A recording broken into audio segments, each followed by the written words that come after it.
Alhamdulillahi Rabbil Alameen. Wassalatu wassalamu ala Sayyidil Mursaleen wa ala alihi wa ashabihi ajma'in. Wa ashhadu an la ilaha illallah wahdahu la sharika lah.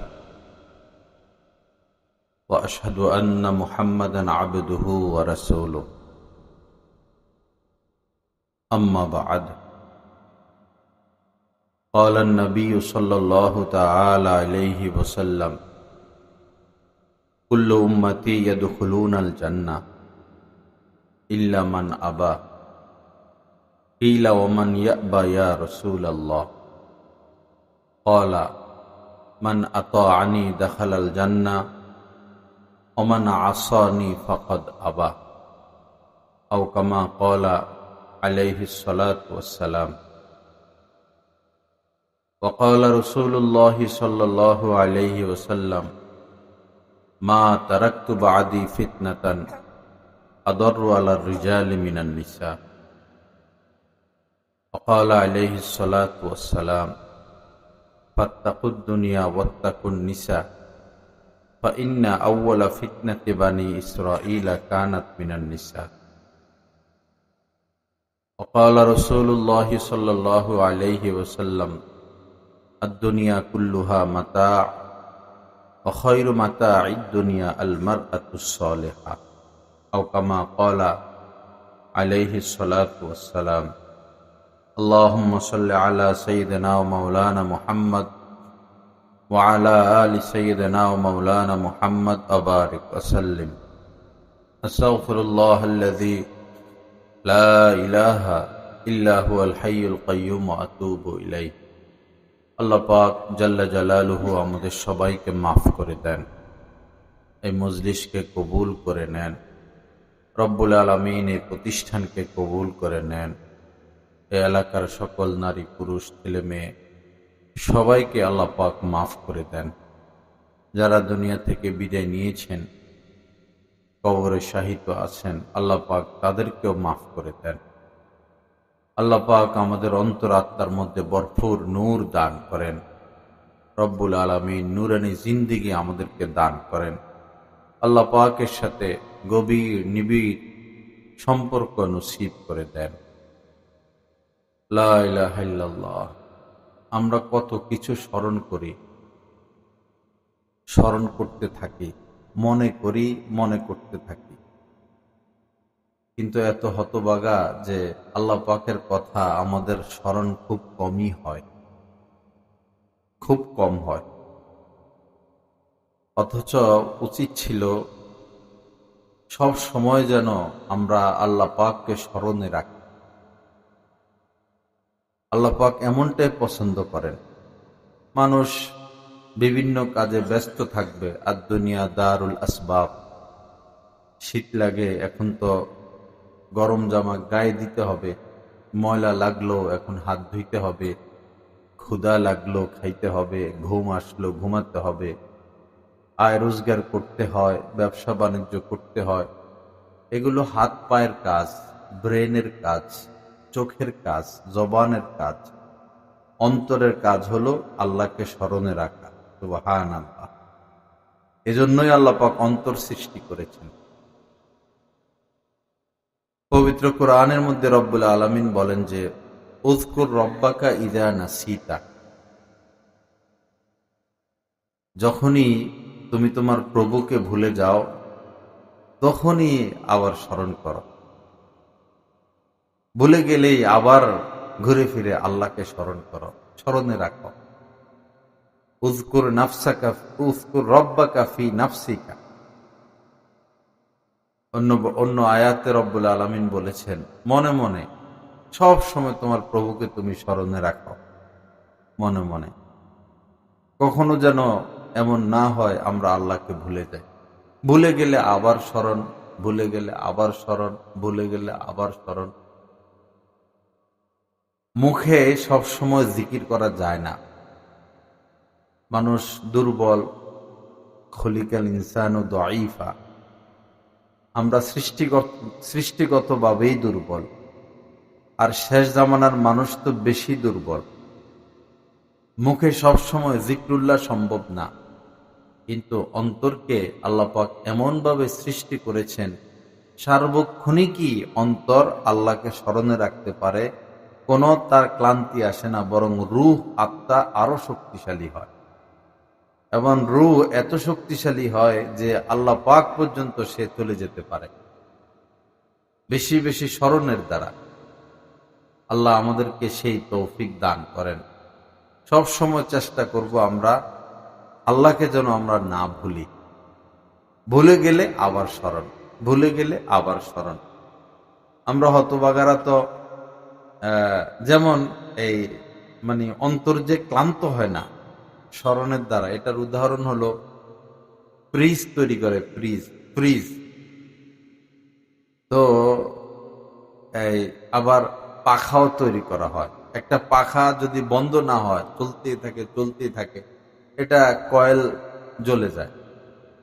কিন্তু fridge এমন ভাবে তৈরি করা যে 10 বছর যদি guarantee হয়, টানা 10 বছর সে চলবে, কিছু হবে না। ফ্রিজটাকে বানাইছে এইভাবে। সৌদি আরব এসি চলে সারাক্ষণ, চলেই। পরে আমি জিজ্ঞাসা করছিলাম যে এইভাবে এসি চলতেই থাকে, ভয় লাগছে কোনদিন বাস্ট হয়, সারাদিনই চলে। পরে উনারা জবাব দিচ্ছেন যে এটা তৈরি হয়েছে এইভাবে, সারাদিনই চলবে, সারা রাত চলবে, কোনো অসুবিধা নেই। তো অন্তরকে এমন ভাবে আল্লাহ পাক তৈরি করেছেন বিশেষভাবে আল্লাহর নিজের জন্য, যে এই অন্তরের কাজই এটা যে সে শুধু আল্লাহকে স্মরণে রাখে। আল্লাহ আমাদেরকে সে মাকাম নসিব করেন, সব সময় আল্লাহকে স্মরণে রাখার তৌফিক দান করেন। এবং ফজিলতটা কি দেখুন, ফাযকুরুনি আযকুরুকুম, আমাকে স্মরণ করো তো আমিও স্মরণ করব। এর থেকে বড় পুরস্কার আর কি? আপনি এখন বসে বসে আপনি যে দল করেন সেই দলের প্রধানকে স্মরণ করুন, যে কোনো দল যেটাই আপনি করেন, তো আপনার দলের প্রধানের কোনো খবর আছে? ওই বাচ্চারা কত কাজে ব্যস্ত, কেমনে দেশের টাকা বিদেশে পাঠাবে, এই নিয়েই তো আমাদের নেতারা ব্যস্ত। বাংলাদেশের নেতাদের কামে এটা। বাংলাদেশের মতো এত টাকা আর কোন দেশে এত টাকা বাইর হয় না, বাংলাদেশ থেকে যত টাকা বের হয়। দেশ মূলত টিকে থাকার মূল কারণ হলো রেমিটেন্স। এদেশের মধ্যবিত্ত পরিবারের ছেলেরা বিদেশ থেকে হাজার হাজার কোটি কোটি টাকা পাঠায়। এদেশের টাকা রাখার জায়গা হইতো না, কিন্তু আমাদের দেশের নেতারা, মা বাবা যারা এই দেশের, এরা জন্ম থেকেই সমস্যা কিনা কামে শুধু বিদেশে টাকা পাঠায়, কামে এটা। আল্লাহ হেফাজত করেন। ভারতের খবর নিয়ে দেখেন, তারা বিদেশি জিনিস ব্যবহার করবে না এবং নিজেদের সম্পদ বিদেশে রাখবে না। আমেরিকা, চীন, রাশিয়া, যত রাষ্ট্র বলেন, এরা দেশের টাকা বাহিরে পাঠায় না। লা ইলাহা ইল্লাল্লাহ, আল্লাহ পাক হেফাজত করেন। তো এই কথাটা কেন যেন বললাম, যাই হোক। ফাযকুরুনি আযকুরুকুম, আল্লাহ পাক বলেন যে আমাকে স্মরণ করো, তা আমিও, আমাকে স্মরণ করতে থাকো, আমিও তোমাদেরকে স্মরণ করতে থাকবো। আরো আশ্চর্যজনক হাদিস আছে, হাদিসে কুদসি। নবীজি বলেন যে আল্লাহ পাক বলেছেন, আনা ইনদা যন্নি আবদি বি ওয়া আনা মাআহু ইযা যাকারানি। নবীজি বলেন যে আল্লাহ পাক বলেন, বান্দা যখন আমাকে স্মরণে রাখে তখন আমি তার সাথেই থাকি। আমার শায়েখ দামাত বারাকাতুম বলেছেন, আল্লাহকে স্মরণে রাখার সবচেয়ে বড় পুরস্কার হলো যে এই আল্লাহ পাকের মাইয়াত হাসিল হওয়া। আমি আল্লাহকে স্মরণে রাখলাম, তো আল্লাহ পাক এখন আমার সাথেই আছেন। এর থেকে বড় পুরস্কার আর কি? এর থেকে তো বড় পুরস্কার আর কিছু হইতে পারে না। বাগে আপনারা বন্ধু বান্ধব 7-8 জন গেছেন সুন্দরবন ঘুরতে, 7-8 জন বন্ধু বান্ধব, হঠাৎ আপনার উপরে বাঘে হামলা করছে। আশপাশ বন্ধু বান্ধব কেউ আছে? সব পলাইছে। বা আপনার স্ত্রী সন্তান নিয়েই গেলেন, এখন আপনার সন্তান তো আপনার কলিজার টুকরা, হঠাৎই ভাগে সিংহ আপনার সন্তানের উপর হামলা করছে, আপনি কিন্তু ওই জায়গায় থাকবেন না, ঠিকই পলাইবেন, এটাই সিস্টেম। কিন্তু আপনি বিপদে থাকেন, আপদে থাকেন, নিরাপদে থাকেন, যেখানে থাকেন, যত বড় বিপদ হোক, আল্লাহ আপনাকে ছেড়ে যান না, আল্লাহর সাথে আসেনি। আল্লাহ পাক সঙ্গ দিতেই থাকেন। আল্লাহ পাক আমাদের সবাইকে বেশি বেশি আল্লাহকে স্মরণে রাখার তৌফিক দান করেন। তো আনা মাআহু ইদা যাকারানি ফা ইন যাকারানি ফি নাফসিহি।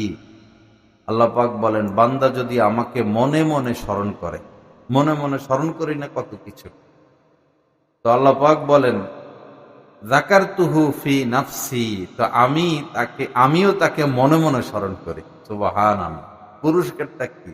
মনে মনে তো মানুষ একজন আরেকজনকে যদি পছন্দ না লাগে লম্বা সময় মনে মনে স্মরণ করে না, স্মরণ করলেও অকল্যাণ কামনা করে। এরপরে আল্লাহ পাক বলেন ফা ইন যাকারানি ফি মালাইন যাকারতুহু ফি মালাইন খায়রিন মিনহু। যদি বান্দা কোনো সভা সমাবেশে আমাকে স্মরণ করে, তো আমি এর থেকে উত্তম সভা সমাবেশে তার কথা স্মরণ করি, মানে ফেরেশতাদের মজলিস। আল্লাহ পাক আমাদেরকে বেশি বেশি আল্লাহকে স্মরণে রাখার তৌফিক দান করেন। ভুলে গেলে আবার আল্লাহকে স্মরণ, এটা মস্ক করতে হয়, একা একা নীরবে বসে মস্ক করতে হয়। আল্লাহ আমার সাথে আছেন, আল্লাহ আমাকে দেখতেছেন, আল্লাহ আমার মনের খবরও রাখেন, আমি কি চিন্তা করি আল্লাহ পাক সেটাও জানেন, সেটাও দেখেন। এই মস্ক করতে করতে করতে করতে এবং গুনাহ থেকে বাঁচতে বাঁচতে এবং আল্লাহ ওয়ালাদের সোহবতে উঠা বসার দ্বারা এই মাকামে এহসান অর্জন হবে। মাকামে এহসান, সাহাবায়ে কেরাম, ফকিহুন নফস হযরত মাওলানা রশিদ আহমদ গঙ্গুই রহমতুল্লাহ আলাইহি বলেছেন, সাহাবায়ে কেরাম কালেমা পড়ার সাথে সাথে উনাদের মাকামে এহসান অর্জন হয়ে যাইত নবীজির সোহবতের বরকত। আমাদের এটা হাসিল করতে হয়, আমাদের এটা হাসিল করতে হয়। কি সেটা? আনতা আবুদাল্লাহ কাআন্নাকা তারা, এমন ভাবে আল্লাহর ইবাদত বন্দিগি করো কেমন যেন তুমি আল্লাহকে দেখতেছ। ফা ইনলাম তাকুন তারাহু ফা ইন্নাহু ইয়ারাকা। যদি এই পর্যায়ে তুমি পুছতে না পারো, তো অন্তত এটা যেন হয় আল্লাহ তোমাকে দেখতেছেন, এই অনুভূতি যেন তোমার মধ্যে চলে আসে, এই অনুভূতি যেন আমাদের মধ্যে চলে আসে। এইটাই হচ্ছে মাকামে ইহসান। রব্বুল আলামিন আমাদেরকে বেশি বেশি আল্লাহকে স্মরণে রাখার তৌফিক দান করেন। আমরা তো এমন নালায়েক যে আল্লাহর সামনে যে দাঁড়াই নামাজে, মন যে কই চলে যায়, এরপরে রুকুতে যাই, এটা তো আরো নিকটতম বিষয়, কিয়ামত থেকে রুকু আরো নিকটতম বিষয়। পরে রুকুতে যাই, এখন তো আল্লাহকে স্মরণ করার কথা, কিন্তু ওই সময় আমরা অটো রুকু সব অটো, যেমন চায়না মেশিন বাইর হয়েছে, এক মাথা দিয়া প্লাস্টিকের কি দিয়ে দেয় আর যা যা দাওয়াত দিয়ে দেয়, আরেক মাথা দিয়ে অটো জুতা বাইর হয়ে যায়, কারো হাত লাগে না। আমাদের নামাজগুলো অটো হয়ে গেছে, শুরু থেকে শেষ সব ইমাম সাহেবের দায়িত্ব, আমি আমার কাজে ব্যস্ত আছি, আল্লাহ হেফাজত করে। এরপরে যখন সেজদা যাই, সেজদা তো মানে হলো আল্লাহ পাকের কুদরতি কদমের উপরে বান্দা পা রাখতেছে। সবচেয়ে নিকটতম থাকে বান্দা যখন সেজদায় থাকে, তো ওই সময় আল্লাহর কথা স্মরণ হয় না, হইলেও আবার ভুলে যায়। তো কতটা আমরা নালায়েক! আল্লাহ আমাদেরকে হেফাজত করেন, বেশি বেশি আল্লাহকে স্মরণে রাখার তৌফিক দান করেন। তো এখন নিয়ম কি? নিয়ম হলো নামাজে দাঁড়াইলাম, তো মন এদিক সেদিক যেতে পারে, মন এদিক সেদিক যেতে পারে, এটা নিয়ে বিচলিত না হওয়া। আমার আপনার দায়িত্ব হলো মন যেখানেই যাক আমরা মনকে নিয়ে আসব, মন যেখানেই যাক আমরা মনকে টেনে নিয়ে আসব। রুকুতে আবারও মন গেল, আবারও মন টেনে নিয়ে আসা, আবারও মন গেল, আবারও মন টেনে নিয়ে আসা, যতবার মন যায় যাক, আমাদের দায়িত্ব মনকে নিয়ে আসা। এরপরে রুকুতে গেলাম, তখন খেয়াল করা যে আমি একদম আল্লাহ পাকের সামনে মাথা নত করলাম। এই ফাঁকে একটা কথা বলি, যেমন এই নামাজে কিয়াম, প্রথমে দাঁড়ানো, এরপরে রুকু, এরপরে সেজদা। আপনি বিদেশ থেকে আসছেন, তো এখন যখন প্রথম আপনার সন্তানকে দেখলেন, প্রথমে হইল দেখার স্বাদ, নিজের সন্তানকে দেখা প্রথম। এরপরে কেমন যেন জড়াইয়া ধরে, এরপরে চুমু খায়। তো নামাজে দাঁড়ানো তার মানে এখন রব্বুল আলমিনের সাথে দেখার মুআমালা চলতে। সেই ফজর পড়ছে বান্দা, জোহর পর্যন্ত কত লম্বা সময়, এতক্ষণ মহব্বত অফ, বিশেষ মহব্বত। আর দাঁড়ানো মানে ওই যে বিদেশ থেকে আসছে, এখন বাচ্চাকে সে দেখতেছে, দেখার স্বাদ। কিয়াম, রুকু, কেমন যেন যে জড়াইয়ে ধরা অথবা আদর করা। কেউ আগে আদর করে পরে জড়াইয়া ধরে, কেউ আগে জড়াইয়া ধরে পরে আদর করে। রুকুতে গেলাম, কেমন যেন আমি আদর করতেছি আমার বাচ্চাকে। রুকু কেমন যেন আল্লাহ পাকের সাথে এই মুআমালা। আর সেজদা গেলাম, সেজদা মানে কেমন যেন আমার সন্তানকে যেভাবে আমি জড়াইয়া ধরি, আদরের সর্বোচ্চ পর্যা। সেজদা মানে আল্লাহ পাকের সাথে সর্বোচ্চ মহব্বত, একদম সর্বোচ্চ মহব্বত। বান্দা মাথা উঠাবে কিভাবে যদি আল্লাহ পাকের সাথে মহব্বত থাকে? 2 বছর 3 বছর পরে বিদেশ থেকে আসছেন, এখন বাচ্চাটাকে জড়াইয়া ধরছেন, দইরা কি 20 সেকেন্ডে মানুষ ছেড়ে দেয় না আধা মিনিটে ছেড়ে দেয়? মারা তো এরকম বাচ্চা আসলে 10 মিনিটও ছাড়ে না, কানতে কানতে কানতে কানতে। মহব্বত। আমাদের সেজদাগুলো বেশি সংক্ষিপ্ত হয়ে যায়। আচ্ছা, ফরজ যাই হোক, সম্মিলিত নামাজ, নফল সেজদাগুলো অনেক লম্বা করা চাই, অনেক লম্বা। এক বর্ণনা আসছে যে আম্মাজান আয়েশা বলেছেন রাদিয়াল্লাহু তাআলা আনহা, তোমরা 60 আয়াত তেলাওয়াত করে ফেলতে পারবা, তাও নবীজির একটা সেজদা দেরি, মানে সেজদা আরো লম্বা। নফল সেজদাগুলো লম্বা লম্বা করতেন, অনেক লম্বা করতেন। আমরা তো সেজদাগুলো যেমন মোরগে ইয়ে খায়, আদার নি বলে, আদার। নোয়াখালীতে তো আদার বলে, এটা তো নোয়াখালী। খানা খাওয়ার মতো নেয় আর উঠায়, মুখ লাগায় আর উঠায়, এরকম যেন না হয়, সেজদা যেন লম্বা হয়। আল্লাহ আমাদেরকে তৌফিক দান করেন, আল্লাহ পাকের মহব্বত দান করেন। মহব্বত আসল, মহব্বত ছাড়া এই জিন্দিগির কোনো মজা নাই। মহব্বত ছাড়া কোনো মজা নাই, মহব্বত আসল, আল্লাহ পাকের মহব্বত। তখন জিন্দিগিটা ভিন্ন এক জিন্দিগি হবে, চতুর্দিকটা, এই পৃথিবীটা অন্যরকম লাগে। কোন দিকে তাকাই আছে? আমার দিকে না আরেক দিকে? আমার দিকে তাকাই আছেন? লা ইলাহা ইল্লাল্লাহ, লা ইলাহা ইল্লাল্লাহ। তো আল্লাহকে ভুলে গেলে আবার কি করা? স্মরণ করা, সবসময় স্মরণে রাখা। আমাদের বর্তমান সময় মানুষের একটা ব্যাপক রোগ, সেই রোগের নাম হলো টেনশন। এই রোগের নাম কি? টেনশন, পেরেশানি, অস্থিরতা। এই ঘুমেলে ঘুম আসে না, সারাদিন চিন্তা করে মানুষ, সারাদিন চিন্তা করে, চিন্তা করতে করতে চেহারার জায়গায় নাই। আমাদের দেশে গেছি, বহু মানুষকে দেখলে মানুষ মনে হয় না, চিন্তা করতে করতে। পেরেশানি পেরেশানি পেরেশানি, মেয়ে নিয়ে পেরেশানি, ছেলে নিয়ে পেরেশানি, আয় রোজগার নিয়ে পেরেশানি, রাষ্ট্র নিয়ে পেরেশানি, শুধু পেরেশানি আর চিন্তা রোগে আক্রান্ত। কিন্তু যারা আল্লাহওয়ালা, তারা যত পেরেশানি আছে সব পেরেশানি আল্লাহর হাতে দিয়া তারা শুধু আল্লাহকে নিয়ে ব্যস্ত, আল্লাহর মহব্বত নিয়ে ব্যস্ত। তো 1000 চিন্তা ভালো না এক চিন্তা ভালো? এক চিন্তা ভালো। বাচ্চা দুইটা, আমাদের দাদা সাহেব এভাবে উদাহরণ দেন। বাচ্চারা খেলাধুলা করে, তো আপনার বাচ্চাটাকে কেউ থাপ্পড় দিল, কিল দিল,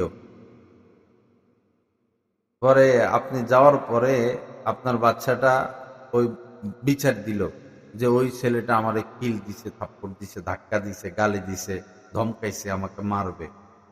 আপনার কাছে বিচারটা দিয়া আবার সে ওর সাথে যায় খেলতেছে, আবার গিয়ে তার সাথে গিয়ে খেলতেছে। তার ভিতরে কষ্ট টষ্ট যা সব আপনারে দায়িত্ব দিয়া সে আবার খেলায় ব্যস্ত।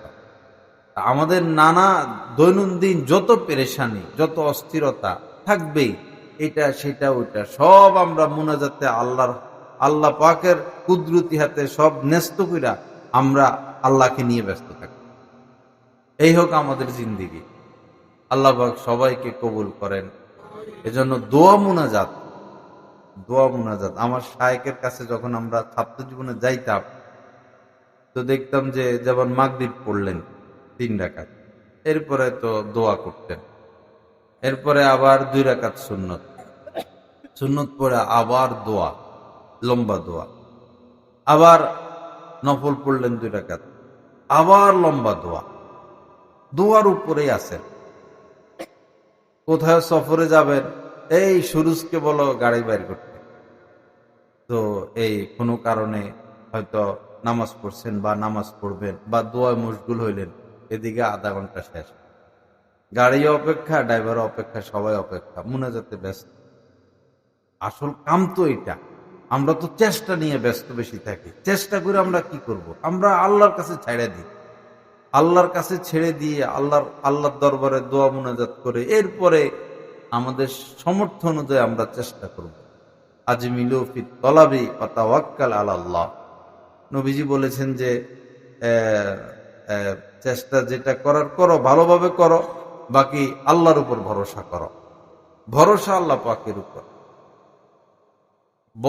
বদরের যুদ্ধে তো কি কান্নাকাটি রাত্রে নবীজির, না কি কান্নাকাটি, সুবহানাল্লাহ।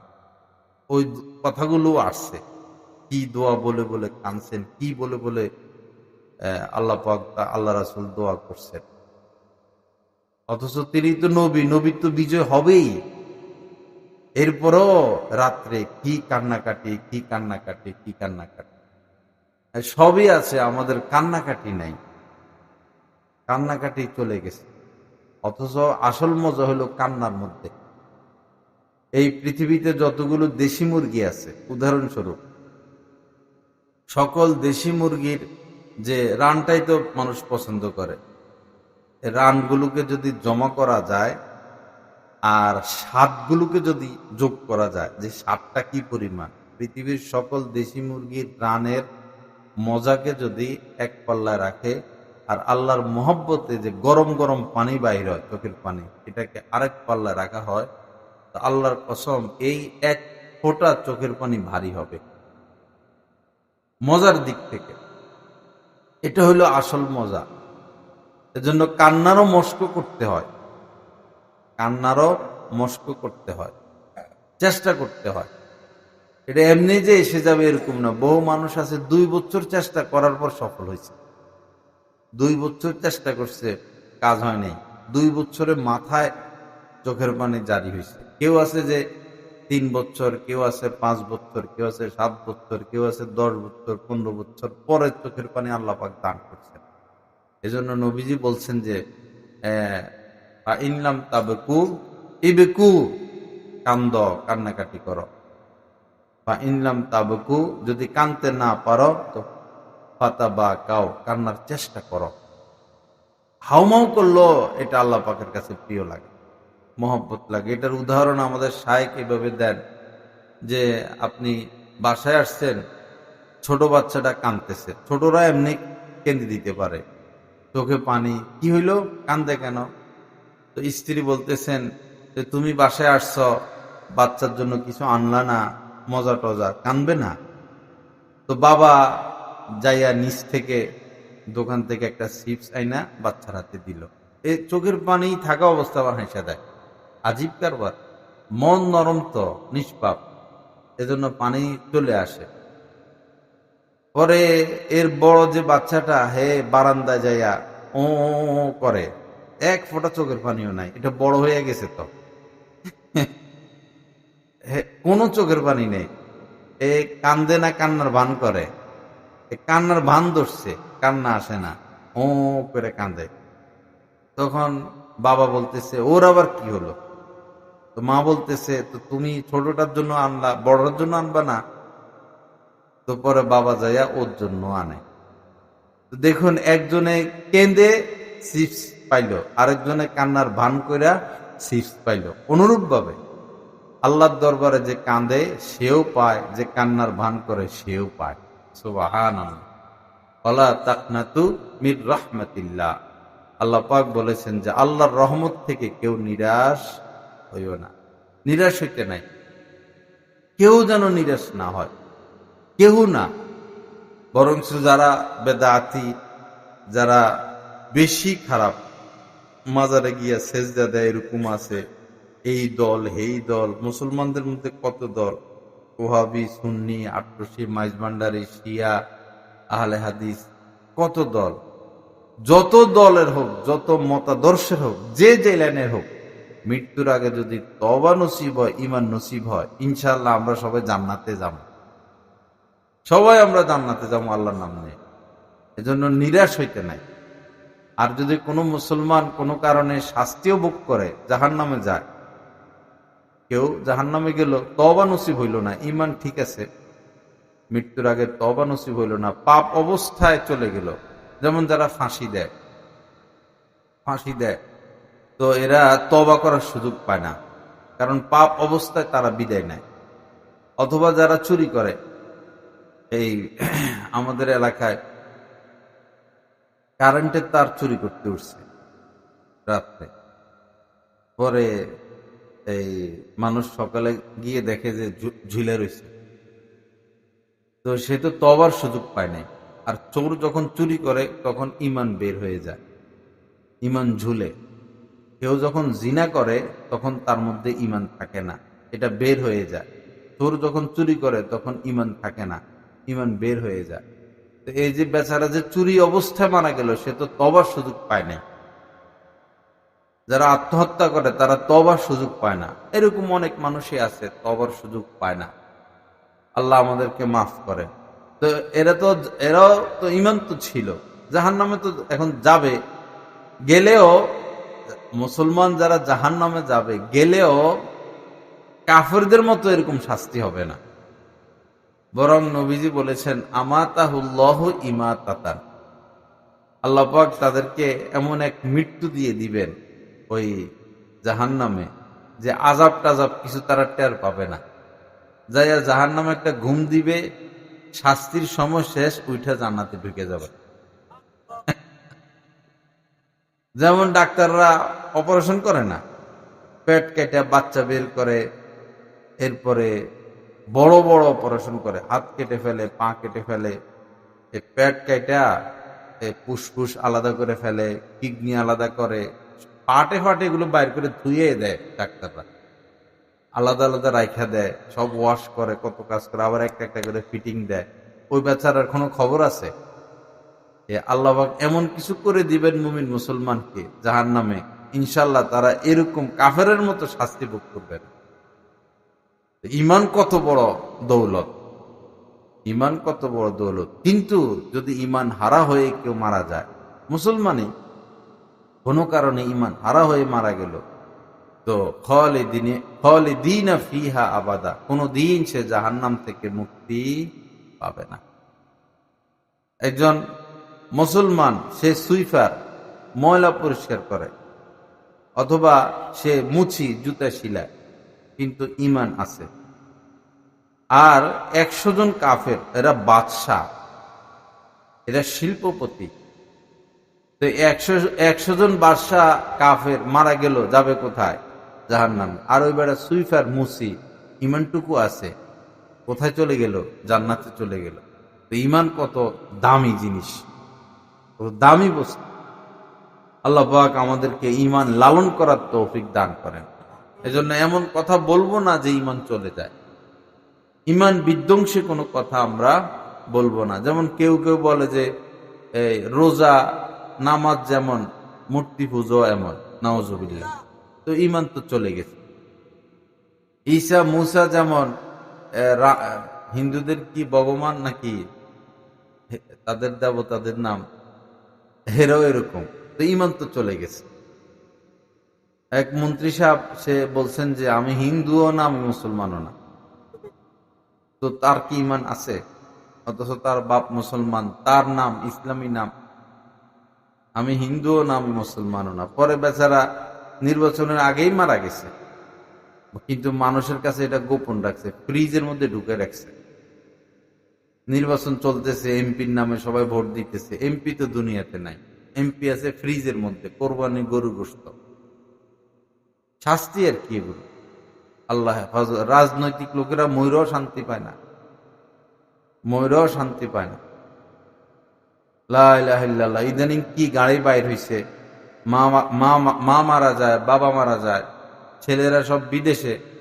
পরে এই তারা বিদেশ থেকে আসবে, তো পরে দাফন হবে। 2 দিন 3 দিন এই লাশটাকে ফ্রিজের মধ্যে ঢুকিয়ে রাখে। কি শুরু হলো সমাজে এগুলো? আল্লাহ হেফাজত করে।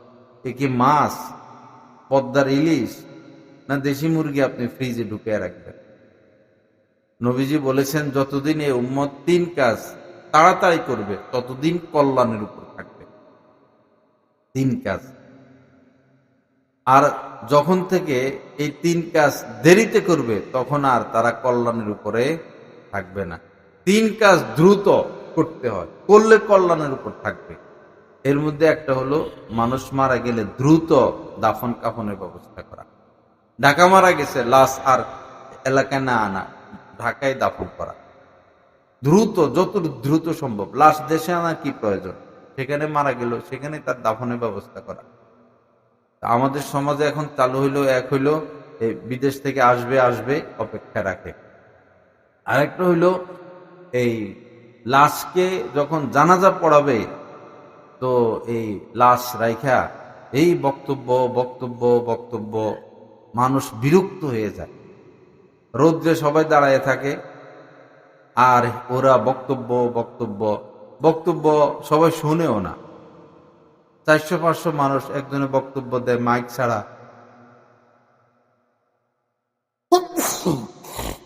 তো কয়জনে বক্তব্য শুনবে? 1-2 জনে শুনে, সামনে যারা আছে তারা শুনে, আর বাকিরা দাঁড়ায় থাকে। কষ্ট না এরকম না করা? আমাদের এক মহান বুজুর্গ দুনিয়া থেকে বিদায় নিয়েছেন, প্রফেসর হামিদুর রহমান সাহেব রহমতুল্লাহ আলাই। অনেক বুয়েটের প্রফেসর, অথচ বড় বড় আলেম ওলামারা তার হাতে বায়াত। হাফিজ হুজুর রহমতুল্লাহ আলাইর খলিফা, উনি মারা গেছেন। উনার জানা যায় তো বাংলাদেশের শীর্ষ পর্যায়ের কোন আলেম ওলামা বাদ ছিলেন না, সবাই গেছেন। এবং সচিব, মন্ত্রী, এমপি সবাই গেছেন। ওইখানে যদি বক্তব্য দেওয়ার সিস্টেম করতো সুন্নতের বিপরীত গিয়ে, তাহলে ফজর থেকে বক্তব্য দিলে এসা পর্যন্ত শেষ হইতো না। এত বিশেষ ব্যক্তিরা গেছেন। কিন্তু কি হইল, মনে করেন 8টা বাজে জানাজা, শুধু উনার ছেলে দাঁড়াইয়া যে বাস আমার আব্বা এই সময় মারা গেছেন, আমার আব্বাকে মাফ করে দিবেন, আধা মিনিট বা 1 মিনিট, জানাজা হয়ে গেছে। কি দৃষ্টান্ত! উনি নসিহত করে গেছেন এরকম করবা। এই লাশকে রেখে এরকম বক্তব্য দেওয়া ঠিক না। বিশেষ করে আমাদের এই নেতারা আসে আর কি বক্তব্য দিতে, চেয়ারম্যান, মেম্বার, এরা এসে এই সমস্যাগুলো সৃষ্টি করে। এগুলো ঠিক না, এগুলো বর্জন করবেন, নতুবা ভবিষ্যতে মানুষ জানাজায় আসবে না। শহরে প্রায় জানাজায় আধা ঘন্টা লেট হয়। সচিব আসে, ওসি আসে, ডিসি আসে, তো তারা বক্তব্য 2 মিনিট করে দিলেও তো লম্বা সময় চলে যায়। এটা ঠিক না। তো 3 জিনিস দ্রুত করতে হয়। এক হলো, মারা গেলে দ্রুত জানাজা, দ্রুত দাফন কাফন। দাফনের মধ্যে একটা ভুল হয়, লাশকে চিৎ করে শোয়া দেয়। এই লাশ কবরে নিয়ে এমনি শোয়া দেয়, মাথাটা এমনি ঘুরাইয়া দেয়। এটা সুন্নত না, এটা সুন্নত না। সুন্নতে মুআক্কাদার খেলাফ হচ্ছে। লাশকে এইভাবে রাখতে হবে, একদম ডান কাতে শোয়া। এটা সুন্নত, সুন্নতে মুআক্কাদা। করণীয় কি?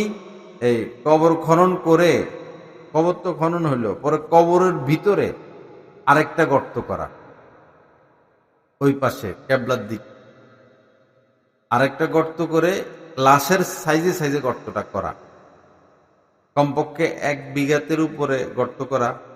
1 বিঘা তুলে হবে না, আর একটু করতে হবে। 1.5 বিঘা বা 1 হাত পরিমাণ করে, পরে এই প্যাকেটের মধ্যে মানুষ একটা জিনিস রাখে না, তখন এটা যেরকম প্যাকেট হয়ে থাকে, লাশটারে এরকম ডান কাতে রেখে দিবে, যেন সে এদিক সেদিক না পড়ে। তখন সুন্নত আদায় হবে। কিন্তু আমরা কি করি, এই চিৎ করে শোয়াইয়া মাথাটা ঘুরাইয়া দিই, সুন্নত তো আদায় হইল না। আমি ভৈরবে আমাদের এক আহবাবের আব্বা মারা গেছেন, পরে আমি গেছি, পরে দেখলাম এই কারবার, শুধু কবর খনন করছে আর পশ্চিম পাশে একটু ঢাল করে রাখছে। পরে আমি বললাম হয় নাই কবর খনন করা, আধা ঘন্টার উপরে সময় লাগছে। এই নতুন করে আবার কবর খনন করাইছে, নিচে একটা গর্ত করা হয়েছে, পরে লাশটাকে ডান কাতে রাখা হয়েছে, সুন্নত মোতাবেক কবরটা হয়েছে। পরে যারা কবর খনন করে নিয়মিত, ওরা বলল যে বহু বছর আগে একবার একজন মুফতি সাহেব মারা গেছেন, তো উনাকে আমরা এভাবে দাফন করছি, আর আজকে দ্বিতীয় জন এভাবে দাফন করছি। আর হাজার হাজার মানুষকে কবর দেওয়া হয়, কাহুকে সুন্নত তরিকায় কবরে রাখা হয় না। আমরা আছি দলাদলি নিয়া, কে ওয়াহাবি, কে সুন্নি, এই দল এই দল ওই দল, অথচ রাসূলের সুন্নতের আমাদের খবর নাই, সুন্নতের খবর নাই। মান আহিয়া সুন্নতি ফাকাদ আহাব্বানি, কারা নবীজিকে মহব্বত করে প্রকৃত অর্থে? নবীজি বলেন, যারা আমার সুন্নত জিন্দা করে, মুহূর্তে মুহূর্তে, কদমে কদমে, নিঃশ্বাসে নিঃশ্বাসে আমার সুন্নত জিন্দা করে, সুন্নত মোতাবেক চলে, তারাই মূলত আমাকে মহব্বত করে। ওমান আহাব্বানি কানা মাই ফিল জান্নাহ, আর যে যারা আমাকে মহব্বত করে তারা আমার সাথে জান্নাতে থাকে। আপনি দাবি করেন যে ভাই আমি বিএনপি করি, আপনি দাবি করেন এইভাবে, তো এই ভোটের সময় ভোটটা দিয়ে দেন নৌকায়, আপনার দাবিটা কি সত্য হইল? আপনি দাবি করেন আপনি আওয়ামী লীগ, ভোটটা দিয়ে দেন ধানের শীষে, আপনি কি আওয়ামী লীগ হইলেন? নবীজিকে মহব্বত করেন, তো সিরত সুরত বাহ্যিক অভ্যন্তরীণ সব তো নবীজির মতো হতে হবে। সাহাবা ইকরাম নবীজিকে মহব্বত করতেন, তো সাহাবা ইকরাম তো নবীর দুশমনদের পোশাক পরতেন না, সাহাবা ইকরাম নবীর পোশাক পরতেন। আমরা দাবি করি আমরা সুন্নি, বা আমরা দাবি করি আমরা ওয়াহাবি, কিন্তু আমাদের শরীরে বেদিনদের পোশাক, আমাদের চেহারা দেখতে বেদিনদের মতো, আমাদের খাওয়া দাওয়ার মধ্যে সুন্নত নাই, আমাদের বিবাহ শাদীতে সুন্নত নাই, আমাদের জন্ম মৃত্যুতে সুন্নত নাই, আমাদের চলাফেরায় সুন্নত নাই। তো শুধু দাবি করার দ্বারা কি হওয়া যাবে না? সুন্নি হওয়া যাবে না, দাবি করার দ্বারা নাজাত পাওয়া যাবে না। ইহুদিরা দাবি করতো আমরা তো মুসলমান, খাঁটি মুসলমান, কোরআনের প্রতি বিশ্বাস করি, দাবি করতো তারা, ইহুদিরা এরকম দাবি করত, কিন্তু এই দাবির দ্বারা তো তারা নাজাত পাবে না, পায় নাই। দাবি করলে হবে না, বাস্তবে নবীজির সুন্নত নিজের মধ্যে আনতে হবে। আল্লাহ আমাদেরকে তৌফিক দান করেন, এবং সুন্নত ছাড়া কোনো কিছু আল্লাহ কবুলও করেন না। সুন্নত হচ্ছে রোড ম্যাপ, সুন্নতি আসল, সর্বক্ষেত্রে সুন্নত। 3 সাহাবী, ওনারা নবীজি সারাদিন কি করেন না করেন দেখেন, সে অনুযায়ী আমল করেন। রাত্রে নবীজি কি কি আমল করেন তাদের এটা জানার ইচ্ছা হইল। তো 3 জন সাহাবী আম্মাজানদের ঘরে গেছেন, সকল আম্মাজানদের ঘরে গেছেন, গিয়া নবীজি কি কি আমল করেন, রাত্র কিভাবে কাটান, সব খবর নিছেন। পরে আবার 3 জন বসলেন, তো তাদের কাছে নবীজির আমলটা যথেষ্ট মনে হয় নাই, যথেষ্ট মনে হয় নাই। যে নবীজি রাত্রে এসে ঘুমানো, আবার ইবাদত বন্দিও করেন, আবার পরিবারদেরকেও সময় দেন, তাদের কাছে নবীজির আমলটা যথেষ্ট মনে হয়নি। তারা বলল যে উনি তো নবী, আমরা তো নবী না, উনার দিকে তাকাইলে তো আমাদের হবে না। তো দেখো, পরে একজনে বলল ঠিক আছে, জীবনে আমি আর কোনোদিন ঘুমাবো না, সারা রাত শুধু নামাজ পড়ব। আরেকজন বলল যে আমি বিয়ে শাদী করব না, সারা জীবনে ইবাদত করে কাটাইয়া দিব। আরেকজন বলল যে জীবনে আর রোজায় ভাঙবো না, আজীবন কি রাখবো, রোজা রাখবো। আবার কেউ এমনও বলছেন জীবনে আর গোশত খাবো না, অন্য হাদিসে এটা আসছে। কেউ বলছেন জীবনে পিঠ আর বিছানায় লাগাবো না, এরকম কঠিন কঠিন কথা। পরে নবীজি উপস্থিত হইলেন কিছুক্ষণের মধ্যেই, হয়তো এলহামের মাধ্যমে শুনছেন, ওহির মাধ্যমে শুনছেন, অথবা সরাসরি শুনছেন। বা কারো মাধ্যমে শুনছেন, এসে বললেন, তোমরা কি ওই লোকজন যারা এমন এমন কথা বলছো, বিয়ে শাদী করবা না, রাত্রে ঘুমাইবা না, জীবনে আর রোজা ভাঙবা না? তো তারা বলল, হ হ, আমরা তারাই। পরে নবীজি বললেন, দেখো, তোমাদের চেয়ে আমি আল্লাহকে বেশি ভয় করি এবং আল্লাহ পাকের আদেশ নিষেধ বেশি মানি, নিষিদ্ধ বিষয়গুলো থেকে বেশি বিরত থাকি এবং আল্লাহকে বেশি আমি ভয় করি। এটা কথা সত্য না মিথ্যা? ইমানে থাকবে না এটাকে যদি এদিক সেদিক কেউ চিন্তা করে। নবীজি সবচেয়ে বেশি আল্লাহকে মহব্বত করতেন, বেশি ভয় পাইতেন। নবীজি বলেন, এর পরেও আমি রাত্রিবেলায় ঘুমাইও, আমি রাত্রিবেলায় ইবাদতও করি, আমি বিয়ে শাদিও করেছি, আমি কখনো রোজা রাখি, আবার রোজা রাখিও না। সোমবার বৃহস্পতিবার রোজা রাখতেন, রমজান মাসে রোজা রাখতেন। তো মান রগিবা আন সুন্নতি ফালাইসা মিন্নি, যে আমার সুন্নতের বিপরীত চলবে সে আমার উম্মতের অন্তর্ভুক্ত নয়। সুন্নত মোতাবেক চলতে হবে, এটা হলো কথা। আলাইকুম বিসুন্নতি, নবীজি বলেছেন তোমাদের উপর আবশ্যকীয় আমার সুন্নত মোতাবেক জীবন গড়া। আবশ্যকীয়। জুতা পরব, এই সময় খেয়াল রাখতে হবে, ডান পায়ের জুতা। আমি এখন গেট দিয়ে বাইর হয়েছি, তো বাইর হওয়ার সময় বাম পা দিলাম, পরে আগে ডান পায়ের জুতা পরবো, তো জুতা পরতে তো একটু সময় লাগে। পরে আমি ভাবলাম, আমি এখন যদি এখানে জুতা পরি সময় লাগবে, তো পিছনওয়ালাদের কষ্ট হবে। পরে আমি কোন রকম জুতাটা লাগাই আগে আসলাম, আগে এসে পরে আমি জুতা পরা শেষ করলাম।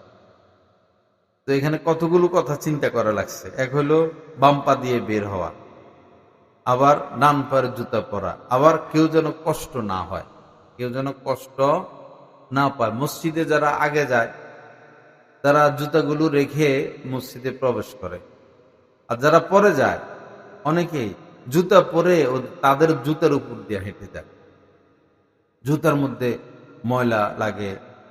আবার এমন হয় মসজিদ থেকে বের হয়ে, তো অনেক লোক একসাথে বের হয়, পরে জুতা হয়ে যায় ফুটবল, জুতা হয়ে যায় কি ফুটবল। জুমার দিন এরকম হয়, লাথি খাইতে খাইতে মসজিদের সামনের জুতা চলে যায় মসজিদের মাঠে, এরকম হয় না? পরে মানুষ পেরেশান হয়, ভাই জুতা রাখলাম এখানে, জুতা নাই। এগুলো করা যাবে না। আপনি যদি পরেও যান, তো আপনি জুতা পরে আরেকজনের জুতার উপরে পা রাখতে পারবেন না। এটা বড় ধরনের গুনাহ, সে কষ্ট পায়, ধুলাবালি লাগে। মানুষ 5,000 টাকা দামের জুতাও পরে, আপনি হয়তো 40 টাকা দামের একটা পরছেন। আবার অনেক সময় জুতা ভিজা থাকে, তো ভিজা জুতা নিয়ে আরেকটা জুতার উপরে যখন পা দেওয়া হয়, তো ওই জুতাটা তো একদম নষ্ট হয়ে গেল। এরপরে জুতা নিয়ে এমন ভাবে প্রবেশ করে মসজিদে, পরে ফোঁটা ফোঁটা পানি পড়ে। এই পানি পাক হইতে পারে, না পাক হইতে পারে। এজন্য জুতার তলায় তলায় এরকম মিলে নাও। এই মনে করেন এটাও জুতার তলা, এটাও তলা, তলা তলা এরকম মিলে নাও, মিলাইয়ে এমনে করা, এমনি কইরা পরে জুতাটা নেওয়া। যেমন এটাও জুতা, এটাও জুতা, এমনি মিলানো, মিলাইয়া বাম হাতে এমনি ধরা। তখন পানি পড়ার সম্ভাবনা থাকে না, নিয়ে তাড়াতাড়ি বাক্সে রাখা যায়। বাক্সে এক পাশে এইভাবে দাঁড়া করাইয়া রাখা। আল্লাহ সহি বুঝ দান করেন।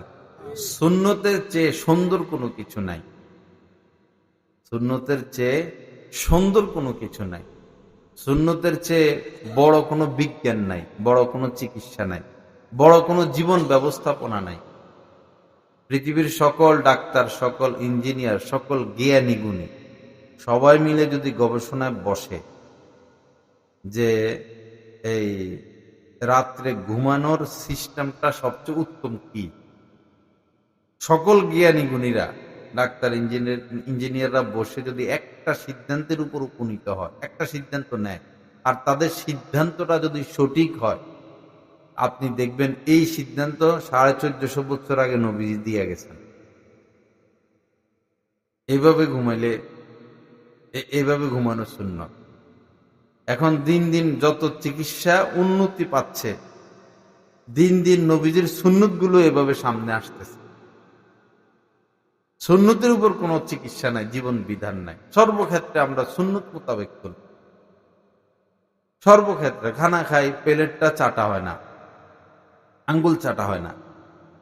আঙ্গুল চাটাও নবীজির সুন্নত, প্লেট চেটে খাওয়াও নবীজির সুন্নত। আসল মজা তো সেটা। এতক্ষণ মানুষ যা খায়টায়, পরে যখন প্লেট এরকম এরকম করে চেটে ওই শেষ ঝোলটা খায়, এতক্ষণ কি খাইলাম না খাইলাম, আসল মজা তো ঝোলটার মধ্যে। কিন্তু নালায়েক যারা প্লেট চাটে না বা শেষ ঝোলটা খায় না, এরা তো খানার তৃপ্তিও পায় না, খানার মজাও পায় না। এজন্য খানার ফাঁকে ফাঁকে আঙ্গুল চাটা, আঙ্গুল চাটার মধ্যে আগে এটা, পরে এটা, পরে এটা, এই তিনটা। রুটি খাইতেন না, রুটি খাইতে 3 আঙ্গুল ব্যবহার, এটা পরে এটা পরে এটা। আমরা তো ভাত খাই, এজন্য পরে এটা পরে এটা, এভাবে আঙ্গুল চাটা। মাঝে মধ্যে আঙ্গুল চাটা, না হলে আশপাশের মানুষ খাইতে বসে, আঙ্গুলের এদিকে এদিকে ঝোল টোল ভাত টাত লেগে থাকে, কাহারো নজর লাগলে চোখ পড়লে তার কাছে খারাপ লাগবে। এজন্য আঙ্গুল চেটে পরিপাটি রাখা। প্লেট খাইতে বসলে এই পরিপাটি রাখা, খাইলেন রেখে দিলেন, এখানে কাটা এখানে ঝাঁটা। অনেকে খায় খায় করে ওই কাটা একটু লাগলো করে এরকম রাখে। এই প্লেটের চতুর্পাশ ময়লা দিয়া ভরাই ফেলে, প্লেটের মাথার মধ্যে কাটা রাখে, আলুর খোসা রাখে, এটা রাখে এটা রাখে, বিশ্রী পরিবেশ করে ফেলে। প্লেটকে পরিপাটি রাখা, খাওয়ার সময় সাজানো গোছানো রাখা। অনেকে খাইতে বসে এমন মাখা মারে এক লগে সকল ভাত, পরে আরেকজন দেখলে তো তার কাছে এটা ঘৃণা লাগবে। খাইতে থাকবেন আর লোকমা তৈরি করতে থাকবেন, আগেই সব তৈরি করার কি দরকার? মুখে তো এক লোকমা দিলেনি, বস খেতে থাকেন, এই ফাঁকে আরেকটা লোকমা তৈরি করবেন। মাছ নিলেন, ঝোল নিলেন, পেঁয়াজ নিলেন, আরেকটা লোকমা এতক্ষণে তৈরি হলো, বাস আরেকটা লোকমা দিলেন। এখন যদি মন চায় একটু কাঁচামরিচে কামড় দিব, দিলেন। এই ফাঁকে আবার আরেকটা লোকমা তৈরি করা। একসাথে অনেকগুলো ভাত মাখলে অন্যের দৃষ্টিগোচর হয়।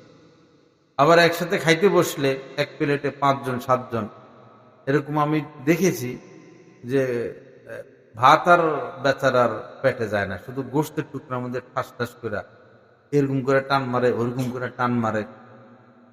জুলুমি খানা, এরকম না করা। নিজের পাশ থেকে খাওয়া, ডান হাতে খাওয়া, বিসমিল্লাহ পড়ে খাওয়া শুরু করা।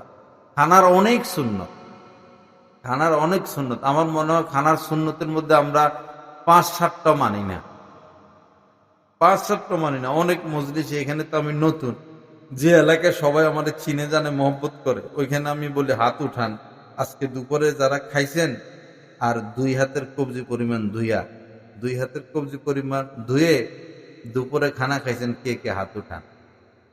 যেহেতু আমাকে মহব্বত করে, তো দেখি যে পুরা মজলিসে 1 জন বা 2 জন, অনেক জায়গায় কেউই হাত উঠাইতে পারে না।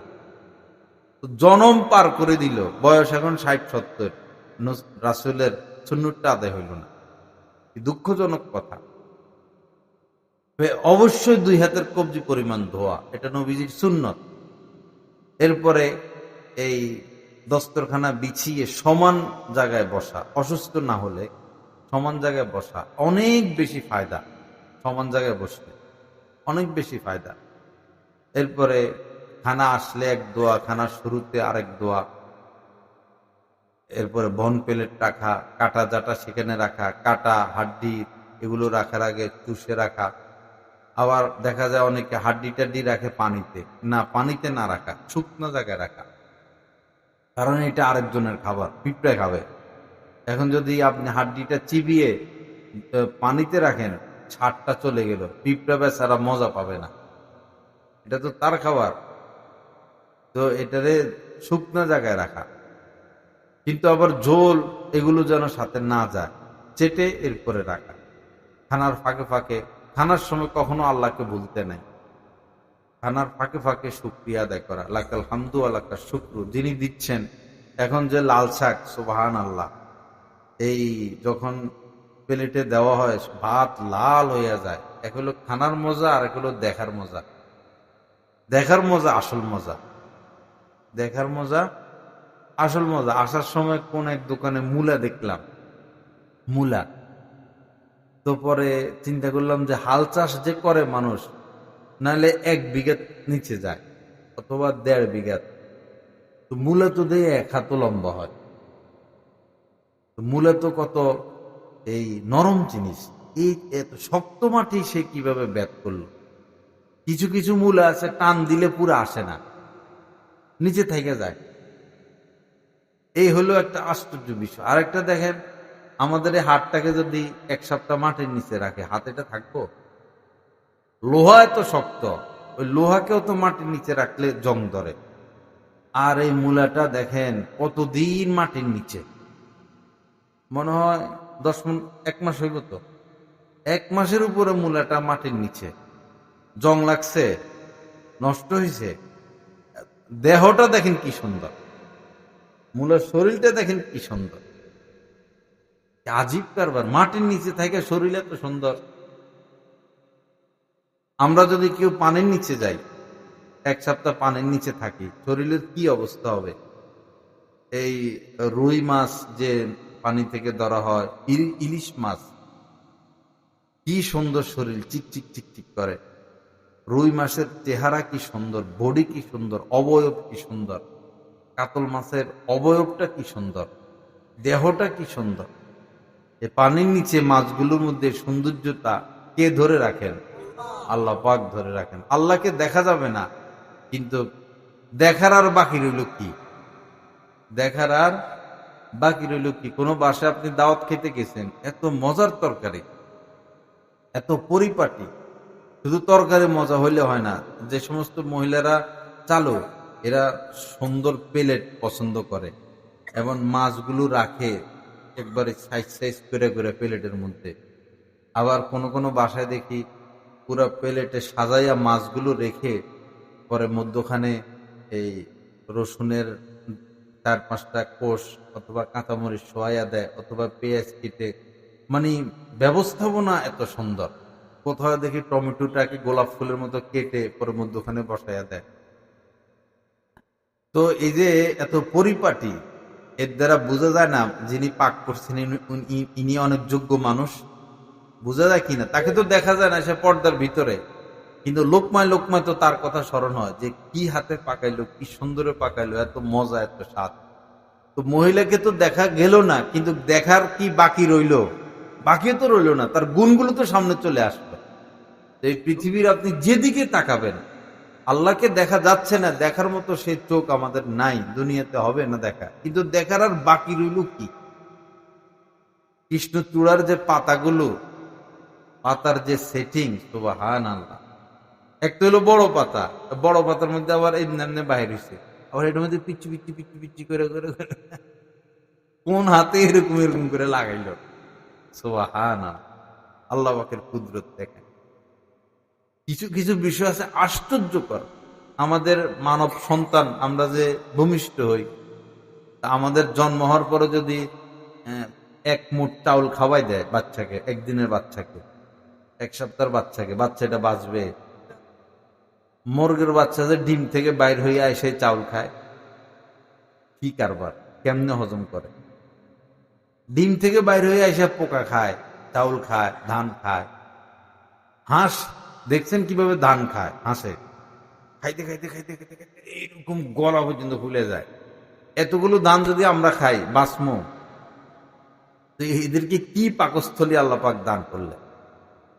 আরো আশ্চর্যকর বিষয় দেখেন, আমাদের একটা মানব সন্তান জন্ম নেওয়ার পরে প্রথমে তো এমনি থাকে, শুধু হাত পা নড়ে। পরে অনেক দিন পরে সে একটু ঘুরের চেষ্টা করে, অনেক দিন পরে সে ঘুরে শিখে, অনেক দিন পরে মাথাটা উঠা শিখে, অনেক দিন পরে বসা শিখে। সেই দাঁড়াইতে দাঁড়াইতে মনে 2 বছর না, 1.5-2 বছরের মাথা সে দাঁড়ায়, কিছু দূরে হাঁটে। যদি এই অবস্থা জঙ্গলের প্রাণীদের হইতো, হরিণ, গরু, ছাগল, জঙ্গলে যে সমস্ত প্রাণীর জন্ম নেয়, যদি এই অবস্থা এদের হইতো, তো পৃথিবী কি থাকতো? ঠিক থাকতো?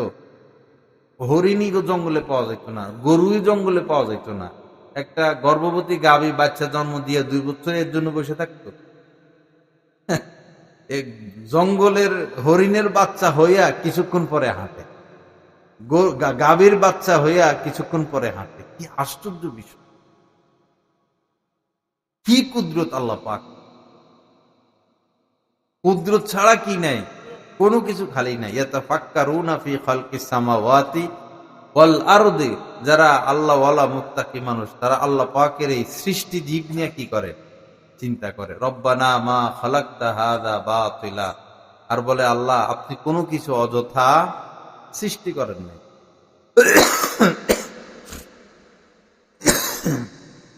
যাই হোক, আল্লাহ পাক আমাদের সবাইকে মাফ করে দেন। তো খানার সুন্নত নিয়ে বলতেছিলাম।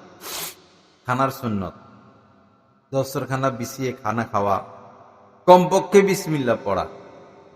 বিসমিল্লাহি তাওয়াক্কালতু আলাল্লাহ বা আল্লাহুম্মা বারিক লানা ফীমা রাযাকতানা ওয়া কিনা আযাবান নার, এই দোয়াটাও পারেন না।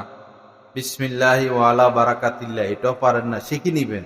কিন্তু বিসমিল্লাহ পড়তে যেন ভুল না হয়, এবং এটা জোরে বলবেন। এবং বাচ্চাদেরকে বলবেন বাবা বিসমিল্লাহ পড়ো, আম্মু বিসমিল্লাহ পড়ো। স্ত্রীকে বলবেন বিসমিল্লাহ পড়ে না, ভুলে যায় তো মানুষ, স্মরণ করাই দিবেন।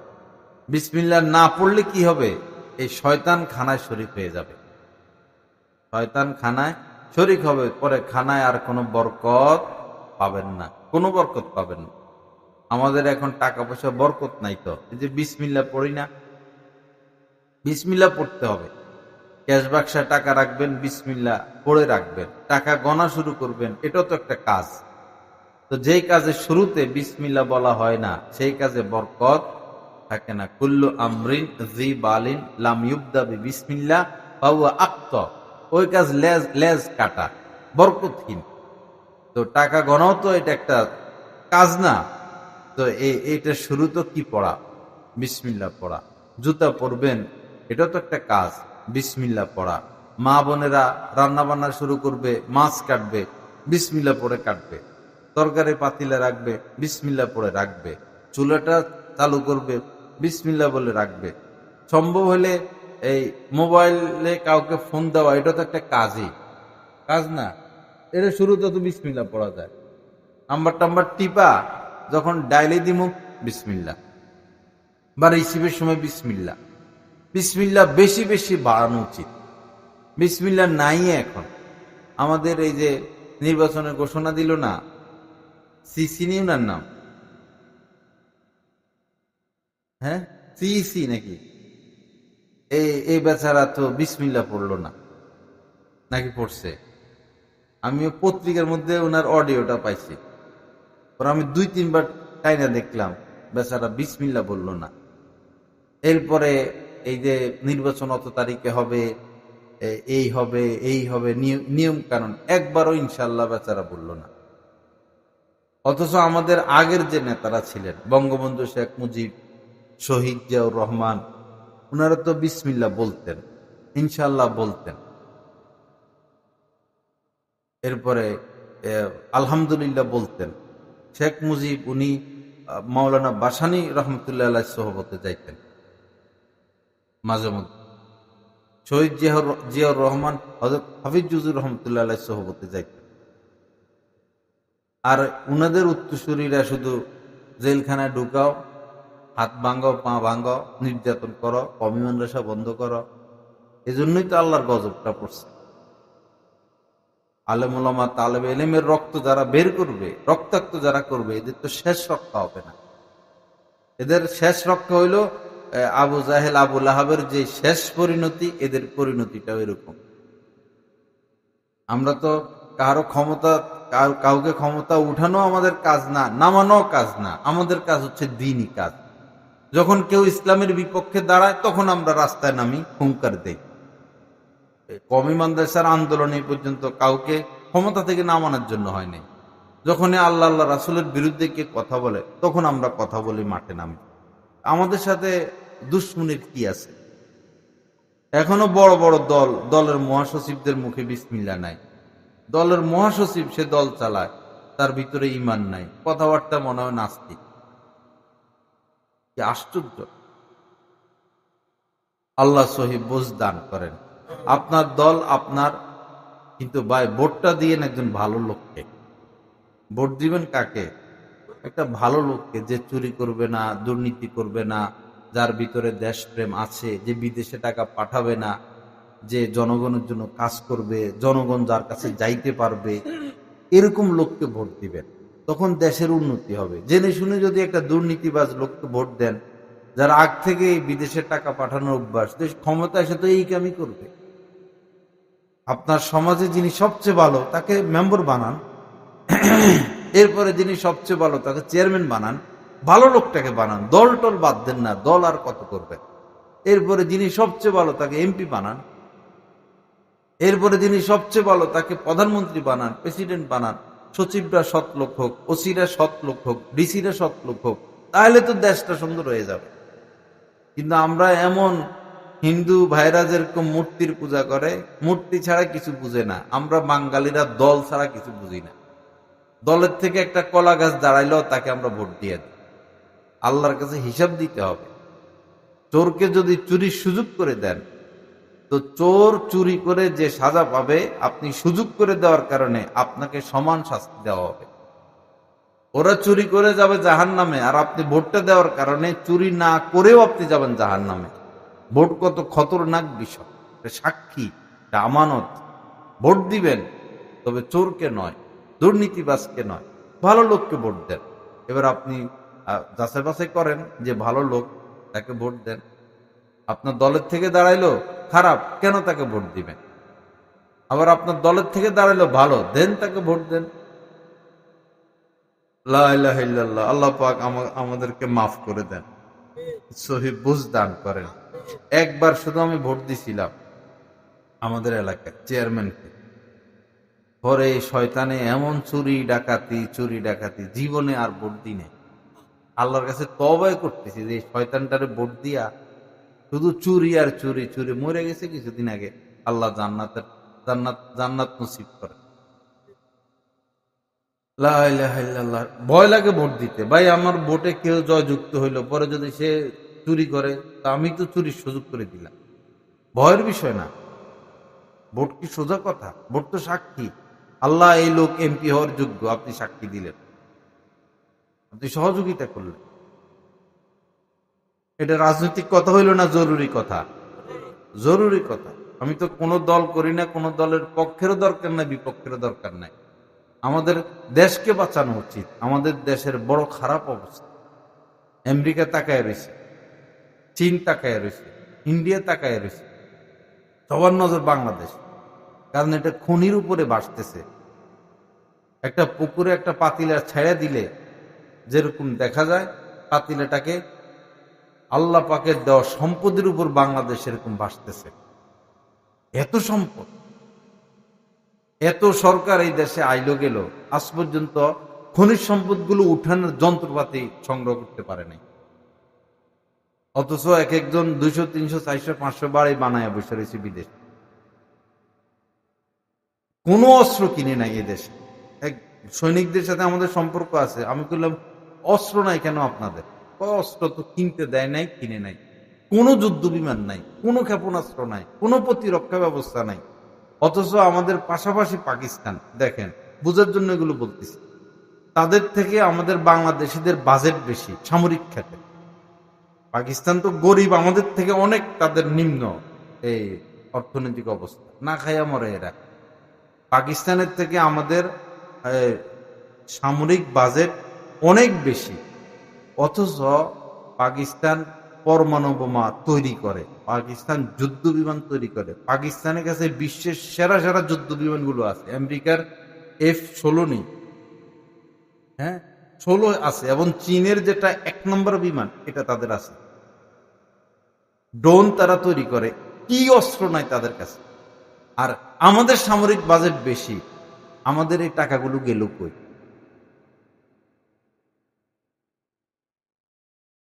সেনাবাহিনী খায় না, সেনাবাহিনী খায় না। বাংলাদেশের সেনাবাহিনী অনেক ভালো, এদের খানার সুযোগ কই? না খাইয়া মরে, অল্প অল্প বেতন। সেনাবাহিনী খাওয়ার সুযোগ পায় না।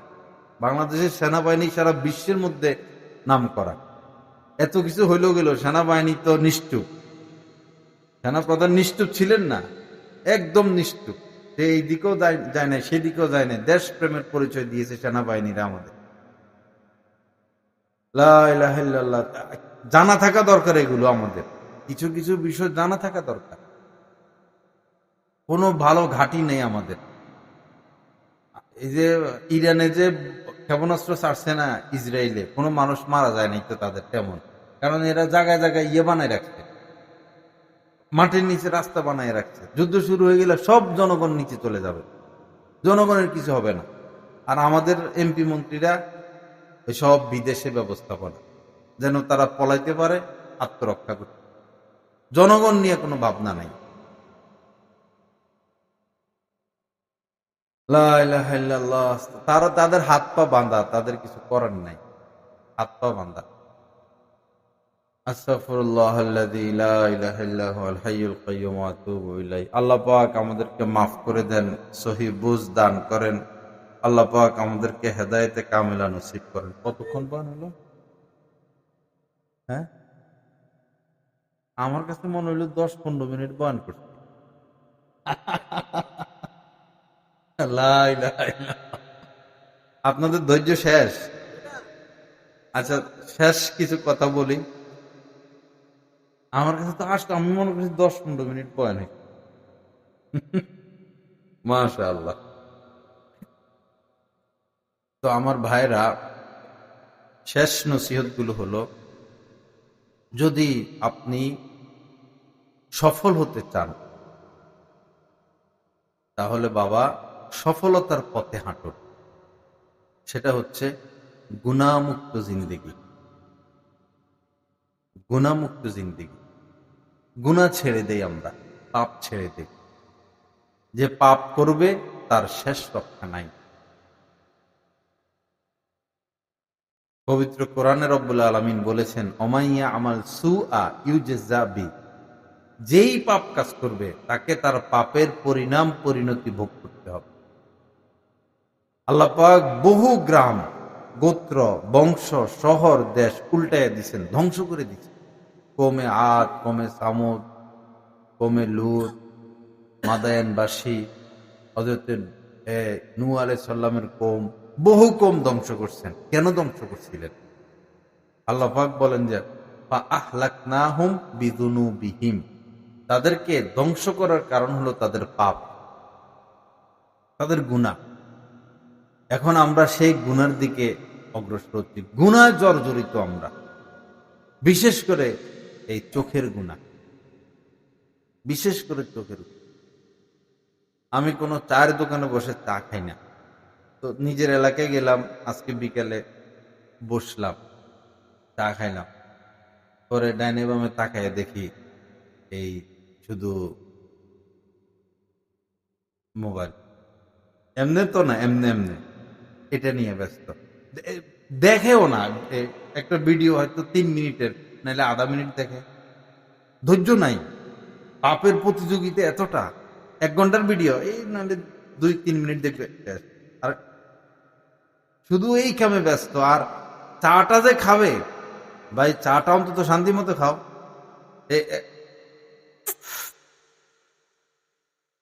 এখানে চা হয়ে গেছে ঠান্ডা। এটা কোনো মানুষের জিন্দেগি? সাথে স্ত্রী শোয়া। এক লোক সারা জীবনে ফেসবুক চালাইছে, হাজার হাজার ছবি তার, পরে আমার কাছে বায়াত হয়েছে, আলহামদুলিল্লাহ ফেসবুক ডিলিট করে দিচ্ছে। পরে সে আমার বলল যে হযরত, স্ত্রীর সাথে শোয়া, কিন্তু স্ত্রীকে দেখা, স্ত্রীর দিকে তাকানোর এই সুযোগ ছিল না। রাতভর শুধু ফেসবুকে দেখতাম আর ভিন্নারি দেখতাম। ভাই আপনি ভিন্নারি দেখেন, এদেরকে পাওয়া যাবে? এদের বাড়ি ইন্ডিয়া, এদের বাড়ি লন্ডন, এরা অনেকে বুড়িও হয়ে গেছে, এরা অনেকে মইরাও গেছে। এদেরকে দেখে আমাদের লাভ কি? চোখ নষ্ট, দিল নষ্ট, জীবন নষ্ট। যতক্ষণ দেখবেন ততক্ষণ ভালো লাগবে, দেখা শেষ, এখন গজব শুরু হয়ে গেছে। অশান্তি, পেরেশানি, না পাওয়ার কষ্ট, না পাওয়ার কষ্ট, বিশেষ করে যুবক যারা, এরা পরে গোপন পাপে লিপ্ত হয়। যুবকেরা গোপন পাপে লিপ্ত হয়। বিভিন্ন কলেজের ছেলেরা, ভার্সিটির ছেলেরা মেসে থাকে, এসলাই সম্পর্ক লেখে, বলে আমরা তো সবাই সমকামিতে আক্রান্ত। এই ফেসবুক দেখে দেখে দেখে দেখে একটা দুইটা তিনটা পরে সমকামিতে আক্রান্ত হয়ে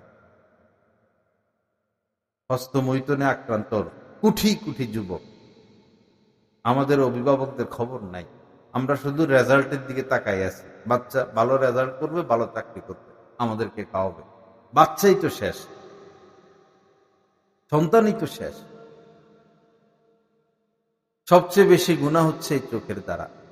চোখকে হেফাজত করি, আল্লাহ আমাদেরকে তৌফিক দান করে। গুনাহ করব, শেষ রক্ষা হবে না, চেহারা নষ্ট হয়ে যাবে, আল্লাহর সাথে সম্পর্ক নষ্ট হবে, আল্লাহ থেকে দূরত্ব নষ্ট হবে। অজান্তে আপনি পেরেশানিতে ভুগতে থাকবেন, অশান্তিতে ভুগতে থাকবেন। আল্লাহ আল্লাহরা হাজার বিপদের মধ্যে হাসি মুখে থাকে, কারণ ওই সময় একটা শান্তি থাকে। হাজার বিপদের মধ্যে একটা শান্তি থাকে। গুনাহ ছাড়ার আমরা সবাই হিম্মত করি, এটার জন্য হিম্মত জরুরি, আর কোন আল্লাহ ওয়ালার সোহবত। মাশাআল্লাহ, আমাদের হযরত মাওলানা তৈয়ব আশরাফ সাহেব আপনাদের এলাকায় আসা যাওয়া করেন, হযরতের সাথে তাল্লুক রাখবেন, অথবা যাকে ভালো লাগে তার সাথে তাল্লুক রাখবেন। যাকে ভালো লাগে একজন আলেমের সাথে উঠা বসা রাখতে পারেন। চিকিৎসার জন্য যেমন আপনি একজন ডাক্তারের সাথে উঠা বসা রাখেন, বিভিন্ন বিষয়ে পরামর্শের জন্য মানুষ একজনকে মুরব্বী মানে, এরকম দ্বীনি লাইনে সবারই একজন মুরব্বী থাকা উচিত, যার সাথে সম্পর্ক রাখতে পারবেন, যোগাযোগ রাখতে পারবেন। আল্লাহ আমাদের সবাইকে তৌফিক দান করেন। তো এই নজরকে হেফাজত করা, বিশেষভাবে নজর, আর হলো গীবত। গীবত থেকে কেউ বাঁচে না। এরকম পরিস্থিতি দোকানে, রাস্তায়, মসজিদে বসে বসে গীবত করে, মাদ্রাসায় বসে বসে গীবত, রাস্তায় গীবত, ঘরে গীবত, বাহিরে গীবত। যেরকম বৃষ্টি আসলে মুষলধারে সব জায়গায় বৃষ্টি, বৃষ্টি আর বৃষ্টি, এখন গীবতের বৃষ্টি, সব জায়গায় গীবত। আশ্চর্য করে, আল্লাহ হেফাজত করেন। পীরের দরবারে গীবত, আলেমের দরবারে গীবত, মাদ্রাসার অফিসে গীবত, মসজিদে বসে বসে গীবত, গীবত আর গীবত, গীবত আর গীবত। আল্লাহ আমাদেরকে হেফাজত করে। গীবত করব তো নিজের নেক আমল হারাবো, নেক আমল তার আমল নামা চলে যাবে, এবং কোনো নূর থাকবে না, কোনো শান্তি থাকবে না ইবাদত বন্দেগীর মধ্যে। আল্লাহ আমাদেরকে গীবত থেকে বাঁচার তৌফিক দান করেন। আল্লাহ আমাদেরকে নজর হেফাজতের তৌফিক দান করেন। আল্লাহ পাক আমাদেরকে কোনো না কোনো আল্লাহ ওয়ালার সাথে সম্পর্ক রাখার তৌফিক দান করেন।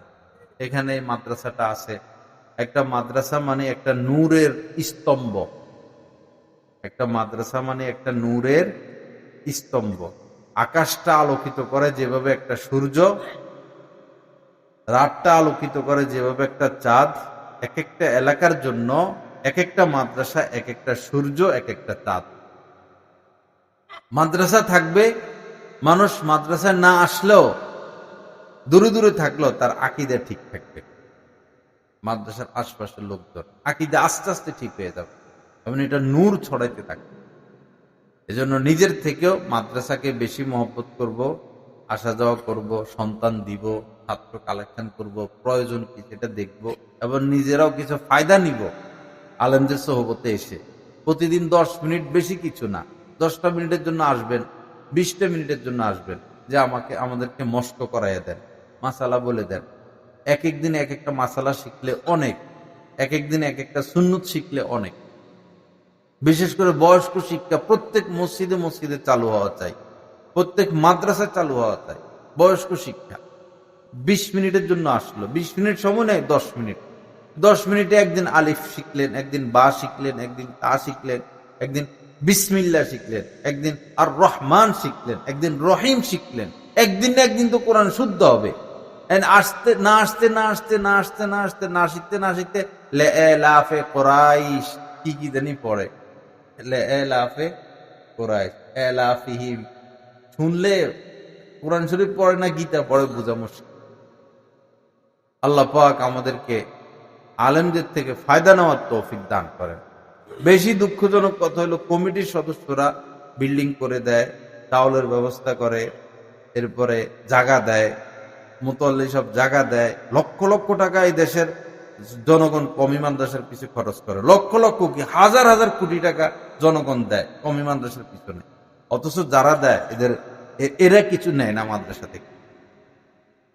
এরা আইসা সময় দেয় না, এরা সূরা ফাতিহা শুদ্ধ করে না, এরা মাসালা শিখে না, এরা শুধু দিতেছেন ভালো কথা, নিবেন না কিছু।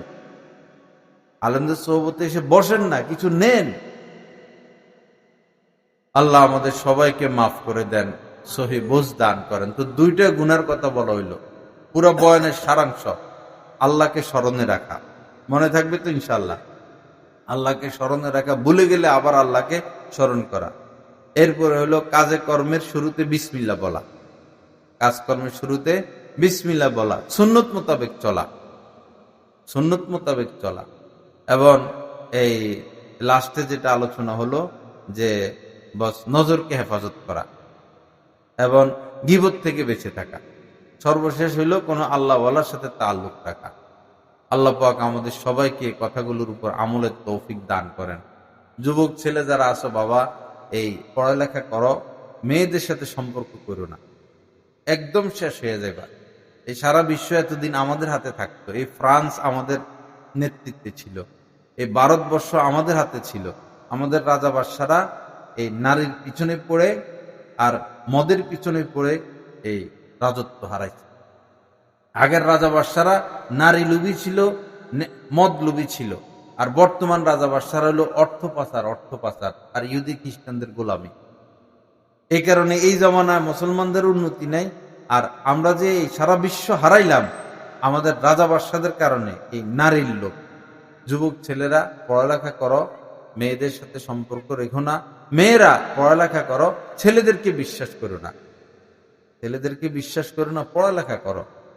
এই নিজের সতীত্ব রক্ষা করো, নিজে পবিত্র থাকো, মা বাবার খেদমত করো, স্কুলে পড়ো, ভালো কথা। বোরকা পরে গেলা, বোরকা পরে আসলা, ছেলেদের সাথে কথা না বললা, সম্পর্ক না রাখলা, ইনশাল্লাহ তোমার ভবিষ্যৎ উজ্জ্বল হবে। আর প্রেম করবা, গল্প করবা, আড্ডা দিবা, পড়ালেখা করবা না, তো দিন দিন তোমার চরিত্র নষ্ট হবে, স্বামীর ঘর তুমি করতে পারবা না। যেই ছেলে যেই মেয়ে বিয়ের আগে অবৈধ সম্পর্ক রাখে, বিয়ের পরে তারা সুখ পায় না। অতীতের কথা মনে পড়ে যে এত সুন্দর গল্প হইতো, এত সুন্দর আড্ডা হইতো, এখন তো দেখি এগুলো হয় না। আগের কথা মনে পড়ে, পরে অশান্তি সৃষ্টি হয়। তো বাবারা পড়ালেখা করো, মেয়েদের থেকে দূরে থাকো, নেশা থেকে দূরে থাকো। আল্লাহ তোমাদেরকে হেফাজত করেন, আমাদেরকে হেফাজত করেন। গোপন পাপ থেকে দূরে থাকো, একদম মগজ শেষ, ব্রেন শেষ, শক্তি শেষ। গোপন পাপ থেকে দূরে থাকো, চেহারা নষ্ট হয়ে যায়, চেহারা হনুমানের মতো হয়ে যায় গোপন পাপ করলে, হাত খসখসে হয়ে যায়। যারা গোপন পাপে আক্রান্ত, কিয়ামতের ময়দানে তাদের আঙ্গুলগুলো গর্ভবতী হবে, আঙ্গুলগুলো কি হবে? গর্ভবতী হবে। আল্লাহ হেফাজত করেন, আল্লাহ পাক সবাইকে বাঁচান। আল্লাহ পাক আমাদের এই দেশের প্রতি, আমাদের প্রতি খাস মেহেরবানি করেন। লা ইলাহা ইল্লাল্লাহ। একটা অ্যাপ খোলা হয়েছে, মোবাইলে অ্যাপ, নিত্য প্রয়োজনীয় বিষয়গুলো নিয়ে। যেমন নামাজের ওয়াক্ত দেখতে হয়, কেবলা দেখতে হয়, ইফতারের সময়, সেহেরির সময়। তো অনেক সময় কোরআন শরীফ থাকে না, তো এখানে কোরআন শরীফ দেওয়া আছে, পড়া যায়, তফসির দেওয়া আছে, কোরআন শরীফের তেলাওয়াত দেওয়া আছে, এবং আমার বয়ানগুলো দেওয়া আছে, এবং অনেক কিতাব দেওয়া আছে।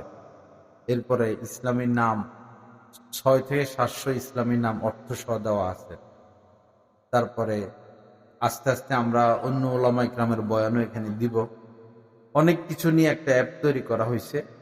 যারা মোবাইল ব্যবহার করবেনই তারা অ্যাপটা ডাউনলোড করে রাখবেন। নাম হলো ইমানি জিন্দেগি। প্লে স্টোরে গিয়ে এটা লিখলে হবে বাংলাতে বা ইংরেজিতে, ইমানি জিন্দেগি। আল্লাহ আমাদেরকে তৌফিক দান করেন। ওয়া আখিরু দাওয়ানা আলহামদুলিল্লাহি রাব্বিল আলামিন। সাল্লাল্লাহু আলা নবিয়্যিল কারীম। আগে নিবে 2 জন আলহামদুলিল্লাহ ছাত্র হাফিজুল কোরআন হয়েছে, আল্লাহ পাকের শুকর। 2 জন, অনেক বড় কথা। 2 জন হেফজ শেষ করা, মনে হয় বয়ানে করি না এরকম লাগছে আমার।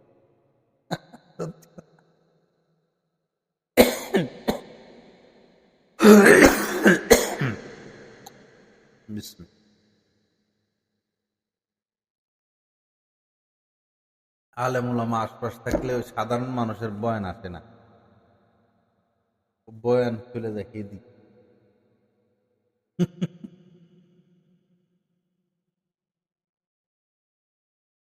লা ইলাহা ইল্লাল্লাহ। দোয়া করি সবাই। আলহামদুলিল্লাহ রাব্বিল আলামিন, والصلاة والسلام على سيد المرسلين وعلى آله وأصحابه أجمعين. ربنا ظلمنا أنفسنا وإن لم تغفر لنا وترحمنا لنكونن من الخاسرين. رب اغفر وارحم وأنت خير الراحمين. رب اغفر وارحم وأنت خير الراحمين. رب ارحمهما كما ربياني صغيرا. رب ارحمهما كما ربياني صغيرا. ربنا هب لنا من أزواجنا وذريتنا قرة أعين واجعلنا للمتقين إماما. اللهم إنا نسألك الهدى والتقى والعفاف والغنى. اللهم إنا نسألك رزاك والجنة ونعوذ بك من سخطك والنار. اللهم طهر قلبي عن غيرك ونظر قلبي بنور معرفتك يا الله. আল্লাহ, আপনি আমাদেরকে মাফ করে দেন। আল্লাহ, আমাদেরকে মাফ করে দেন। আল্লাহ, দয়া করে আমাদেরকে মাফ করে দেন। আমাদের ছোট গুনাহ, বড় গুনাহ, ইচ্ছা অনিচ্ছা, অতীত, পুরাতন, নতুন, রব্বুল আলামিন জীবনভর শুধু গুনাই করলাম, নাফরমানি করলাম। আল্লাহ, আপনার নিয়ামত ভোগ করি আর শুধু আপনার নাফরমানি নিয়ে প্রতিযোগিতা আক্রান্ত। আল্লাহ, আপনি দয়া না করলে আমাদের উপায় নাই। আল্লাহ, আমাদেরকে আপনি মাফ করে দেন। আমাদের মা বাবাকেও মাফ করে দেন। আমাদের আত্মীয় স্বজনদেরকে মাফ করে দেন। আল্লাহ, সমস্ত মুসলমানদেরকে মাফ করে দেন। আমাদের ছেলে মেয়ে, আমাদের যারা মুহিব্বিন মুতাআল্লিকিন, সবাইকে আপনি গুনাহ মুক্ত জিন্দেগি দান করেন, কামেল ঈমান নসিব করেন। আপনার রহমত থেকে, দয়া থেকে আমাদেরকে দূরে সরাইয়া দিয়েন না। আমাদের নাফরমানির কারণে, আমাদের সীমা লঙ্ঘনের কারণে আল্লাহ যদি এমন ভুল করেই বসি যে আপনার দরবারে থাকার উপযুক্ততা হারিয়ে ফেলি, এরপরেও আপনি ক্ষমা করে দিয়েন। আল্লাহ, ঈমান তাকওয়া আপনার মহব্বতের উপর জীবন দান করেন। মৃত্যুর সময় তাকওয়ার সাথে, ঈমানের সাথে আপনার মহব্বত সহ বিদায় নেওয়ার তৌফিক দান করিয়েন। ইয়া করিম, আপনি ছাড়া মুসলমানদের আর কেউ নাই। আল্লাহ, আপনি ছাড়া আমাদের আর কেউ নাই। আপনি ছাড়া কওমি উলামা ইকরামের আর কেউ নাই। আপনার দয়ায় দেশে এতগুলো দ্বীনি প্রতিষ্ঠান, আল্লাহ প্রতিষ্ঠানগুলোকে কায়েম রাখেন, দায়েম রাখেন। যত জরুরত আপনি গায়েব থেকে পুরা করে দেন। আল্লাহ, মুসলমান ভাইরা ধৈর্য ধরে লম্বা সময় বয়ান শুনতেছেন, ওনাদের অন্তরকে আপনি পরিষ্কার করে দেন। আল্লাহ, অন্তরকে পরিষ্কার করে দেন। কামেল হেদায়েত দান করেন। আল্লাহ, কামেল হেদায়েত দান করেন। আল্লাহ, আপনার মহব্বতের নূর দান করেন। আল্লাহ, এই বয়ানকে আপনি কবুল করেন। পুরা এলাকার নারী, পুরুষ, নারীদেরকে, মেয়েদেরকে পর্দার তৌফিক দিয়া দেন। আল্লাহ, এলাকায় আপনি পর্দা কায়েম করে দেন, পর্দা জারি করে দেন।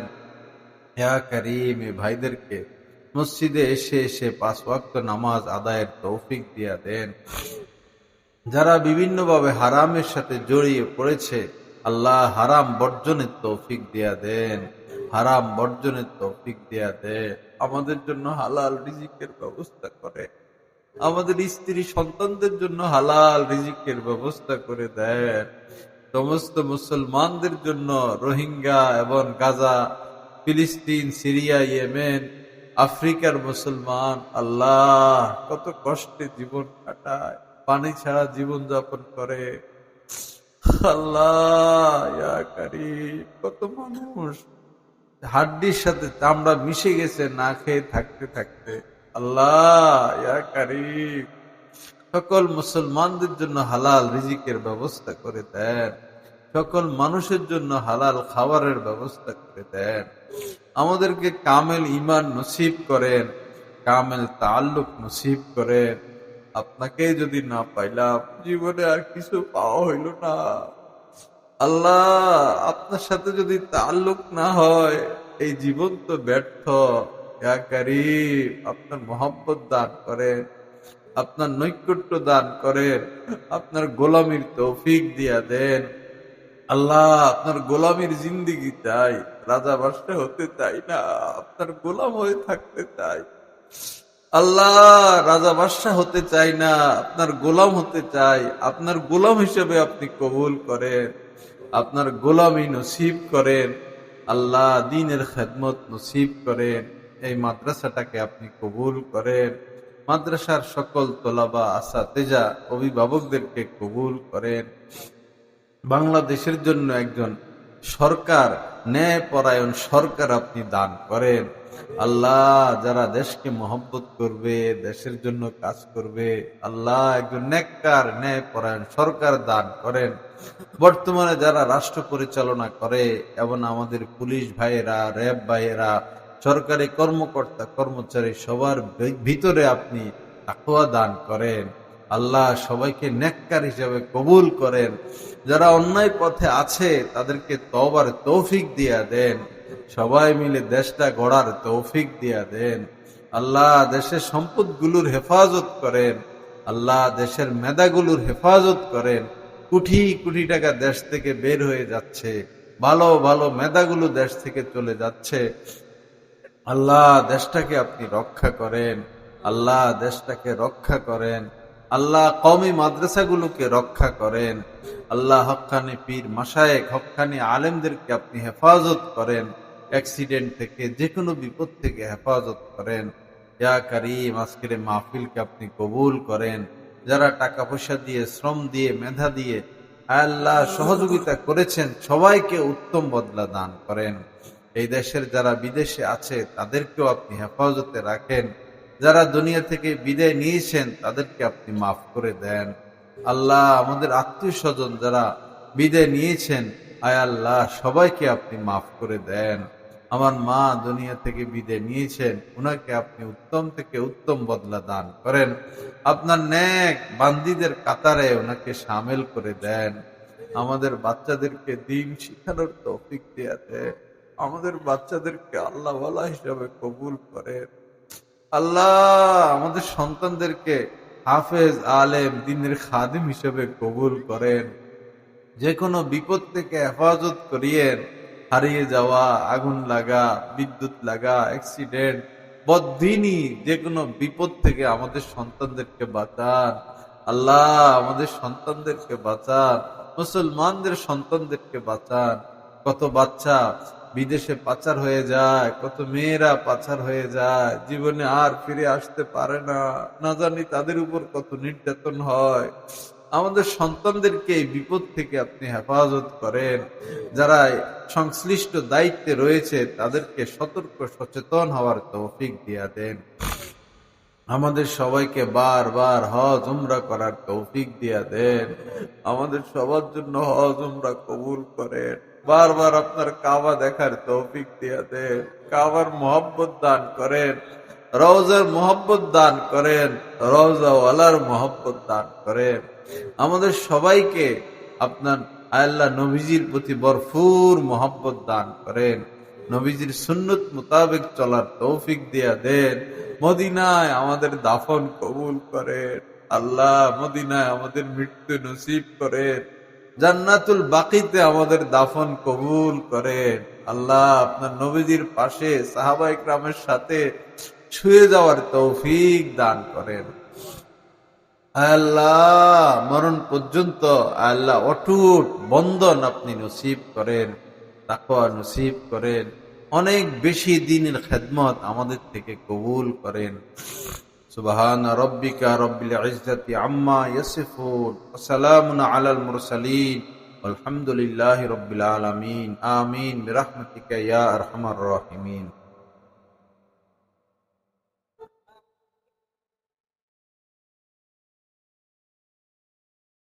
আল্লাহ।